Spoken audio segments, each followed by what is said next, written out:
latest polling shows Zohran Mamdani is the clear frontrunner for mayor in America's largest city, New York. Who is he? And why is he leading the current mayoral race over the former mayor, the current mayor actually, and the former New York governor? The scariest part, he's winning primarily because of young voters embracing socialism. 44% for Mamdani overall, but a massive majority among young people. Andrew Cuomo, only 25%. The Republican, naturally it's New York, only 12%. But Eric Adams, the current mayor, only 7% of the vote. Mamdani is 33 years old. He was born in Uganda to an Indian family. He's an avowed socialist running as a Democrat. He has a degree in Africana Studies, and his campaign platform includes fare free city buses, public child care, city-owned grocery stores, a rent freeze on rent-stabilized units, additional affordable housing units, which of course would be rent controlled by the state, comprehensive public safety reform, which he means literally defund the police as we know them and turn them into social workers, and a $30 minimum wage by the year 2030. He also supports tax increases on corporations, of course he does, and those earning above $1 million annually. He's pro-Palestine, he's anti-Israel. He threatens to arrest Benjamin Netanyahu if he ever visits New York on behalf of the International Criminal Court. And that's the same court that would have arrested President Bush. He's endorsed by Bernie Sanders. He's endorsed by Alexandria Ocasio-Cortez. He's endorsed by Elizabeth Warren. And in a June 2020 tweet, he wrote, "We don't need an investigation to know that the New York Police Department is racist, anti-queer, and a major threat to public safety. What we need is to defund the New York Police Department, the NYPD." And the key to his support? Unquestionably, it's the youth vote. So I went on, I said, hey, Grok, tell me, where is Mamdani's support coming from? And the answer is he receives strong support from younger voters. Specifically, voters under age 35 overwhelmingly support him. Between age 35 to 54, those are people who remember communism a little bit. He has a plurality of the vote. That means not a majority, but he is winning. He's got the most votes in a divided field. Voters age 55 and older, they overwhelmingly favor Andrew Cuomo over Mamdani, with 38% supporting Cuomo and 32% supporting Mamdani. He's winning in New York with young people. And this generational divide is a notable aspect of the current mayoral race. Now, why are young people embracing socialism? We just covered this on an episode with Ryan Helfenbein last week. Here's a quote from Cato Institute. A recent survey by the Cato Institute and YouGov paints a troubling picture. 62% of Americans aged 18 to 29 say they hold a favorable view of socialism.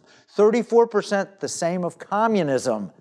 That's shocking, given the fact that communism is responsible for 100 million deaths worldwide and is rooted in socialism, the same philosophy that spawned both Mussolini's fascism and Hitler's National Socialism. To favor socialism is to flirt with tyranny. That's a quote there. Well, Lenin said it differently. He said, the only reason you do socialism is to bring about communism. But a third of Americans under the age of 30 already say they like communism. And you can look at the demographics, 18 to 29, 34% favorable on socialism, 30 to 44, 19%, 45 to 54, 9%, 55 to 64, only 7%. And if you get 65 plus, they don't want communism. They see what it's done around the world. So why is Gen Z embracing socialism? U.S. News did a report on this, and they put, the worst socialist and Marxist dictators on the cover, Cuba's Castro and stuff. Here's a quote. "It may be hard for those who lived through the Cold War to believe, but a higher percentage of 18 to 29-year-old Americans have a favorable view of socialism than of capitalism.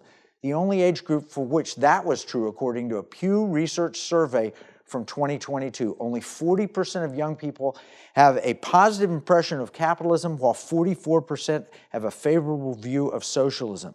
just 15 years ago. A similar Gallup poll found that 2/3 of millennials and Gen Zers viewed capitalism positively, a share that dropped to 51% by 2019 and fell even further.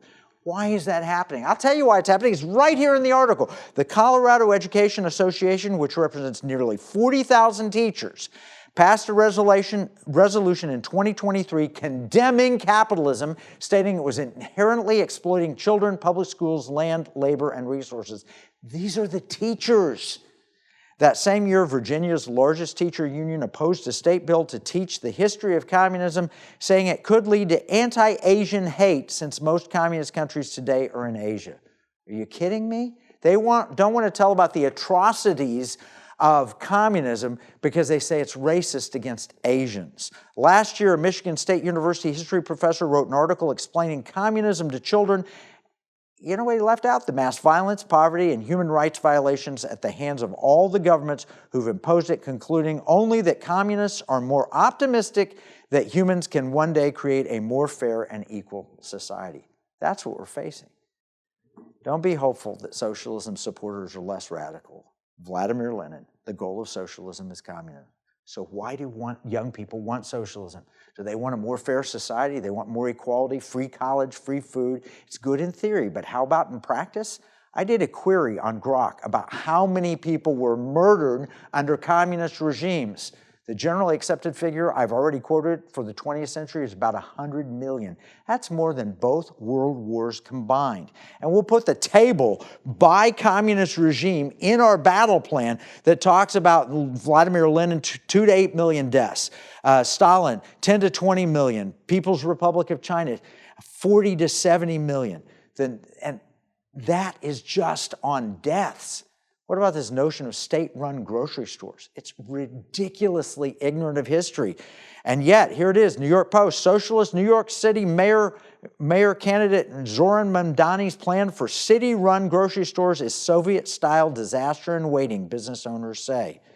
And they go on and quote exactly his scheme is to set up these state or city-owned grocery stores in a Soviet-style fashion through a network of municipal offerings. You remember what grocery stores were like under the Soviet Union? The shelves were empty and the lines were long. We'll put all this in the battle plan. And yet, after the break, I'm going to tell you how a Randall's grocery store in Texas actually convinced a communist that our way of life is better. We don't want socialist-style grocery stores. We want free market capitalism. We'll talk about that and more right after this break. In uncertain times, finding stability in the economy can feel challenging. But what if you could navigate economic volatility while honoring your biblical values? At Timothy Plan, they believe this balance is possible. Timothy Plan filters its volatility-weighted ETFs and family of mutual funds through a biblical pro-life and pro-family lens, so you can see competitive returns and moral responsibility, helping you to weather the economic storms. With Timothy Plan, align your investments with your values while adapting to our ever-changing culture. Since 1994, Timothy Plan has been recognized leader in biblically responsible investing. Timothy Plan, your bridge between faith, finances, and the future. Visit timothyplan.com or call 1-800-TIM-PLAN or 1-800-846-7526. Investing includes risk, including possible loss of principal. Before investing, carefully consider a fund's investment objectives, risks, charges, and expenses contained in the prospectus available at timothyplan.com. Gold holds its value far better than the US dollar. Let's see what happens when I go in this sweet shop and pay with gold. Can I pay with gold? I mean, I'll take a wait, find out how much it costs. Do you know what?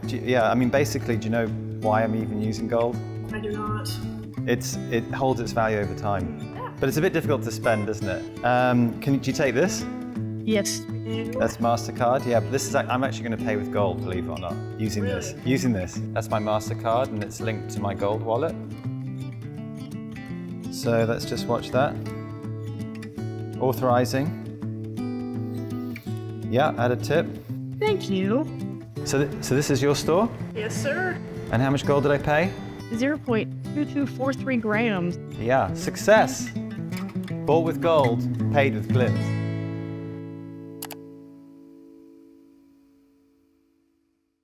Just before the break, we were talking about how young people in New York are favoring Mamdani, and really young people across the country are favoring socialism and sometimes outright communism.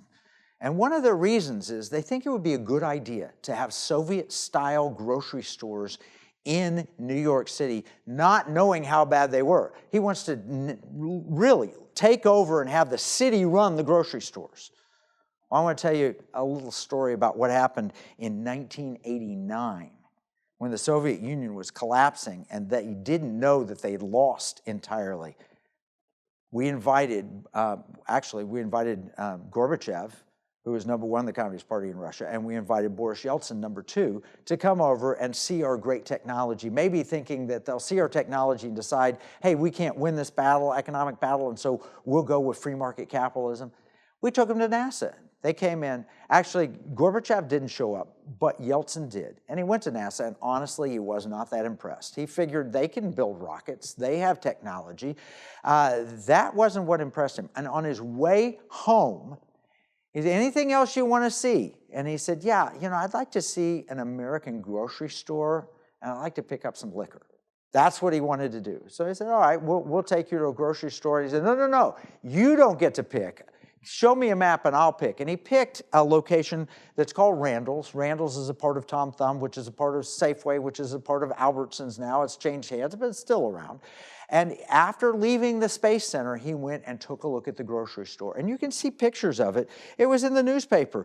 He's astonished at the amount of quality of food that he can find. He says, not even the chairman, Gorbachev, eats this well, has this much access to food. He saw what free market capitalism did to give us lots of bounty of food. And yet Soviet grocery stores were empty and the lines outside just to get in were long. Bottom line is free market capitalism is better. Socialism should not take root in America. Now, we got a problem because it is taking root. President Reagan warned us about this. Let's take a look. Our founding fathers here in this country brought about the only true revolution that has ever taken place in man's history. Every other revolution simply exchanged one set of rulers for another set of rulers. But only here did that little band of men so advance beyond their time that the world has never seen their like since, evolve the idea that you and I have within ourselves the God-given right and the ability to determine our own destiny. But freedom is never more than one generation away from extinction. We didn't pass it on to our children in the bloodstream. The only way they can inherit the freedom we have known is if we fight for it, protect it, defend it, and then hand it to them with the well-taught lessons of how they in their lifetime must do the same. And if you and I don't do this, then you and I may well spend our sunset years telling our children and our children's children what it once was like in America when men were free. President Reagan was 100% right in that. And what he was telling us is that we have to educate the next generation and pass along the freedom. We're not doing that. And in New York City, they're about to elect a socialist, some say communist, who's also a fervent Shia Muslim who believes in the 12th Imam. That's the theology that fuels Iran. Understandably, people are very concerned because this is literally the red-green axis. But he's also a globalist, so it's the red-green-blue axis. So here we've got Fox Business. New York City at risk. Socialism survivors dire warning for the Empire State under Mamdani's vision. Of course they're concerned. People who came out of socialism or came out of Sharia supremacist states and they come to America and they see we're about to elect that in our largest and arguably most important city. If the likes of Mamdani are to be elected to the mainstream platform, we could see New York not only become Moscow on the Hudson, Caracas on the Hudson, and maybe something worse. That was a survivor of communism. And I know some of the younger people are like, oh, that's a tired trope. We hear about this. Maybe we should experiment with this.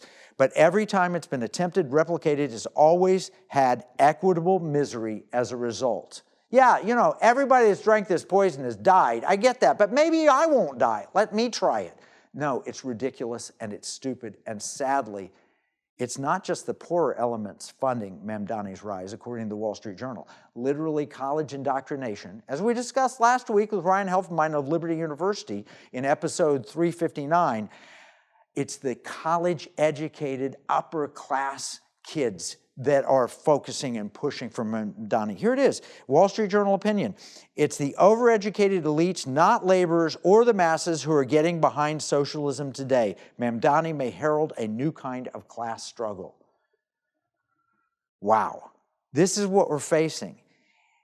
We've got to address this here in America. The old joke used to be, if you weren't a socialist when you were 20, you didn't have a heart. And if you're still a socialist when you're 40, you don't have a brain. Unfortunately, we've got a lot of people without brains. And the facts of life, they're conservative. Margaret Thatcher declared that the only certain cure for the mind virus of socialism in young people was to wait a few years until it went away.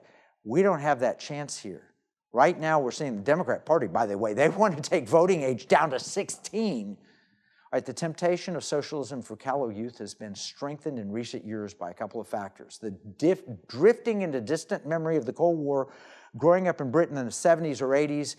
Here's a quarter of socialism. I can attest that the appeal of socialism was always tempered by the reality that the place that was most profoundly called itself socialist was a prison colony for the very poorly serfs.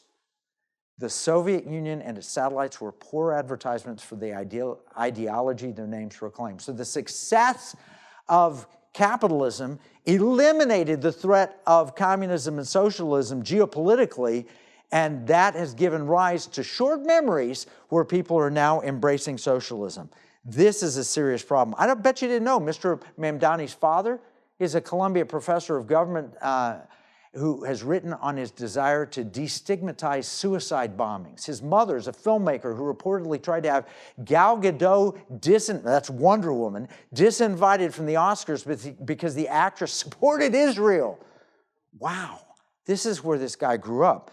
Mamdani has a long record of anti-Israel activity. As a co-founder of Bowdoin College's Students for Justice in Palestine, he boycotting Israel and Israeli institutions. One of his songs during his short-lived rap career, the guy had a rap career, praised the Holy Land Five, men convicted by a U.S. court of providing material support for terrorism by funding Hamas. Is that who you want to be mayor of New York City? Yet the left, they're not going to blame religious extremism on the Islamist militants who kidnap schoolgirls or murder heretics or tear down the ancient monuments. No. They won't blame that. Oh, he's fine. We want that. How could New York be so blind to this? Or has this once great city fallen that far? We need to take a break. When we come back, we know the problem. How are we going to fix this? We'll be right back.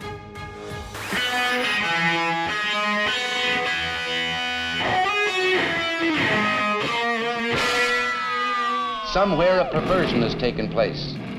Our natural unalienable rights are now considered to be a dispensation of government, and freedom has never been so fragile, so close to slipping from our grasp as it is at this moment. Freedom is never more than one generation away from extinction. It has to be fought for and defended by each generation.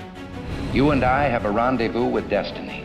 We'll preserve for our children this, the last best hope of man on earth, or we'll sentence them to take the last step into 1,000 years of darkness. In this most critical time in our nation's history, now more than ever, Americans need to align with companies that support our constitutional rights and God-given freedoms. Patriot Mobile supports your values and provides exceptional 100% US-based customer service. Join the movement today.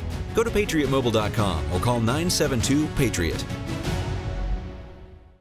Gold holds its value far better than the US dollar. Let's see what happens when I go in this sweet shop and pay with gold. Can I pay with gold? I mean, I'm like, wait, find out how much it costs. Do you know what? Yeah, I mean, basically, do you know why I'm even using gold? I do not. It holds its value over time, but it's a bit difficult to spend, isn't it? Do you take this? Yes. That's MasterCard. Yeah, but this is. I'm actually going to pay with gold, believe it or not, using this. Using this. That's my MasterCard, and it's linked to my gold wallet. So let's just watch that. Authorizing. Yeah, add a tip. Thank you. So this is your store? Yes, sir. And how much gold did I pay? 0.2243 grams. Yeah, success. Bought with gold, paid with glimpse.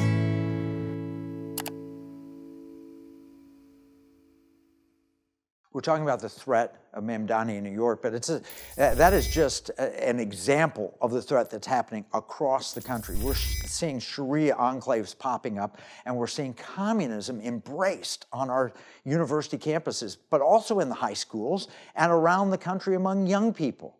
How do we fix this? Now, we talked with Ryan Helvenbein, and he really labeled people, young people, they just want what any human wants. They want dignity, and they want meaning in their lives, and they want to contribute something, and they want, they want to make their lives better than their parents had, and that's not happening. So what I'd like to propose, President Trump, if you're viewing, I want to propose that you create an economic justice board. Yes, I know I'm co-opting the language of the left, but there's good reason. New York mayoral candidate Mamdani is a threat, and he is likely the next mayor. That's a city you love, President Trump. He's using leftist populism centered on economic justice. Now, there are real problems, and New York City is at the center of them. One of the problems is the wealth gap and the feelings of economic hopelessness. I look at Pew Research. The gaps in income between upper income and middle income and lower income households were rising, and the share held by middle income households was falling before you became president. And you know this. You intuitively know that we've shipped all our good jobs off overseas and that we've stripped the heartland of America from good jobs and so forth. We've financialized the whole economy. But Pew Research documents middle income went from 62% of the share of U.S. aggregate income to 43% from 1970 to before you took office. And lower income stayed virtually flat and upper income went up. You got richer, and all the wealthy got wealthier, but the middle class, it didn't get a greater increasing share. And you know what? People are feeling it personally. The view of children about their financial future. Pew Research did this one also. A median 57% say children will grow up to be financially worse off than their parents, compared with a median of 34% who said that they will be better off. That's according to the nations they surveyed across the board. What about in the United States? That's the median. So in a lot of countries, it's 57% will grow up worse off, 34% will be better off. So is the U.S. better? No, it's worse. You look at this, it says 74% of people in America think their children will be worse off than they were, only 26%. What about the American dream? This is what's hurting. This is why we need an economic justice board. And Mr. President, you've got the solutions. Here's the reality. The Bible says hope deferred makes the heart sick, and young people have sick hearts because they don't see a future and a hope. Now, God hates dishonest weights and measures. He hates it. It's in Proverbs 11:1, Proverbs 20:10, Proverbs 20:23. We have a solution, Mr. President. It's called pirate money. We've been working on it at the state level. It's our biblical answer. It helps individuals keep up with inflation because we literally have created a declining value of our dollar and the purchasing power. Since 1971, we've lost 87% of the purchasing power. People see it. Now, if you're wealthy enough, you can invest, and President Trump, you've done well, and you can beat inflation, but the average person, they don't have that opportunity. They've lost their job, the economy's been financialized, everything's been shipped overseas. We were taxing tips. Thank you for that, by the way. That helps economic justice. And taxing Social Security, again, thank you, the one big beautiful bill. You did a great job there. You're bringing about economic justice. But the problem is that New York City has been the heart of financialization in America and has sapped the heartland of strength. Now, I want to explain. It's in my book, Pirate Money, in Chapter 8, and I'm just going to read a few highlights.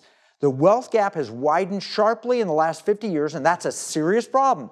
If you know me, and you know, I don't make that statement lightly, and it's certainly not an attack on free market economics or capitalism. It's a fact, though, and evidence of economic injustice. But what's the cause? I'm still reading from the book. It says, we believe it's unjust weights and measures, something God hates according to the Bible. Using the monopoly analogy, someone has stacked the community chest and chance decks and is now controlling the bank. When we left sound money in 1971, the economy became untethered and speculators took advantage through financialization using fiat money. The rich got richer while the middle class shrank. This is why we must provide a path back to economic justice. It starts with just weights and measures available to everyone, not just the wealthy. This can be made possible. And Pirate Money explains it. It paves the way for economic justice. Going on reading, it says, since the 1970s, income inequality and wealth disparity in the United States have continually deepened. The rich keep getting richer, the poor keep getting poorer, and the middle class is squeezed. Today, these perilous trends continue. President Trump, you're the first president since President Reagan, really, that stepped up and says, I care about the average person. With free market solutions, we're going to solve your problem. The share in upper income tier rose from 14% to 20% from 1971 to the present. President Trump, you're making the difference. You're going to help bring not trickle-down wealth, but opportunity so that everyone can succeed. And you've done this with your economic justice policies. Now, what I'm suggesting to you is we take those policies, create an economic justice board, and continue to promote the good things you're doing for economic justice, which is education, and it's important. But secondly, to come up with new ideas they can put on your desk to sign, like the no tax on tips. And we've got the ideas. If you watch the Economic War Room, you see we come in and week out with economic justice ideas using free market principles. And we're using the Wesleyan, the Christian approach here, which is you want to gain all you can, make all you can, whether by investing or your hard work. Then you want to save all you can or invest all you can, and then you want to give generously, and you've lived that life, Mr. President. So it's time to do that. You've done no tax on tips, no tax on Social Security, fair trade to bring back American jobs. These are all economic justice measures that can and will have a meaningful impact on Americans. But they're going to take time, and there are other great ideas that you ought to be considering. Now, we have the better approach, free market capitalism plus radical generosity. An economic justice board, sort of like the Religious Liberty Commission you just established, could support your messaging and also provide you with new ideas and direction on how best to help average Americans. If we ignorantly adopt socialism, we're going to go the dark path of failure, but we can't continue on the globalist path of financialization either. You know this intuitively, and you've already taken excellent steps to fix it. So we want to adopt this. And here I will read 2 Corinthians 9:7. Each person should give as he purposes his heart, not grudgingly or of necessity, for God loves a cheerful giver. That's what you've been, a cheerful giver. And we need to get away from the greed is good Michael Douglas approach from Wall Street and get back to your path for economic justice. Look, Mr. President, follow this program. Read our battle plan, and you're going to get it. We'll summarize all this in a free economic battle plan that you can get at economicwarroom.com. Remember, what we see as a marketplace, our enemies view it as a battle space. This is Kevin Freeman from the Economic War Room.